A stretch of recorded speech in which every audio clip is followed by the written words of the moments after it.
ಅನ್ಕೊಂಡೇ ಮಾಡ್ತಾ ಇರ್ತೀನಿ.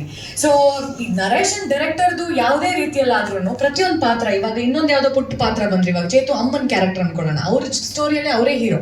ಸೊ ಅವ್ರಿಗೆ ಅಂತ ಒಂದು ಕತೆ ಮಾಡಿದ್ರೆ ಅವ್ರ ಫಿಲ್ಮ್ ಪೂರ್ತಿ ಅವರೇ ಇರ್ತಾರೆ. ಸೊ ನಾವು ಯಾವ ಕತೆ, ಓಕೆ, ಒಬ್ಬರನ್ನ ಪಾಯಿಂಟ್ ಆಫ್ ಏನೋ ಸೆಂಟರ್ ಆಫ್ ಅಟ್ರಾಕ್ಷನ್ ಆಗಿಟ್ಟು ಎಲ್ಲವನ್ನೂ ಏನೋ ಅದ್ರ ಸುತ್ತ ಎಣಿಬೇಕಾದಾಗ ಯಾವ್ದು ಸರಿ ಅಂತ ಅನ್ನಿಸಿದಾಗ ಚೇತು ಅಲ್ಲಿದ್ರೆ ಎಲ್ಲ ಕತೆಗಳನ್ನೂ ಅಲ್ಲಿ ಮಧ್ಯದಲ್ಲಿ ತಂದು ನಿಲ್ಲಿಸ್ಬೋದು ಅನ್ನೋದು ಒಂದು ಇರುತ್ತೆ. ನನ್ನ ಕತೆ ಕೇಳುವಾಗಲೂ ಪ್ರತಿಯೊಂದು ಸಿನಿಮಾದಲ್ಲೂ ಹಾಗೆ ಯೋಚನೆ ಮಾಡೋದು ಕೂಡ.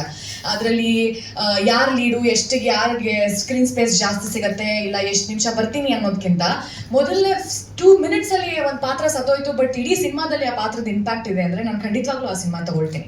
ಸೊ ಹಂಗೆ ತಗೊಂಡು ಹೋಗ್ತದ್ದು. ಸೊ ಅದು ನಂಗೆ ಏನು ಅನ್ಸಲ್ಲ. ನನಗೆ ಐ ಥಿಂಕ್ ಕಥೆ ಈಸ್ ಇಂಪಾರ್ಟೆಂಟ್, ಆ್ಯಂಡ್ ಯಾರು ಅದು ಮುಖ್ಯ ಭೂಮಿಕೆಯಲ್ಲಿ ಮಾಡ್ತಾ ಇದ್ದಾರೆ ಅನ್ನೋದಕ್ಕಿಂತ ಕಥೆಯಲ್ಲಿ ಹೇಗೆ ಅದು ಕನೆಕ್ಟ್ ಆಗ್ತಿದೆ ಜನಕ್ಕೆ, ಆ್ಯಂಡ್ ಹೆಂಗೆ ಇಂಪ್ಯಾಕ್ಟ್ ಫುಲ್ ಆಗಿರುತ್ತೆ ಅನ್ನೋದು. ಸೊ ಅದು ಖಂಡಿತವಾಗ್ಲೂ ಈ ಸಿನಿಮಾದಲ್ಲಿದೆ. So I was very happy taking the cinema.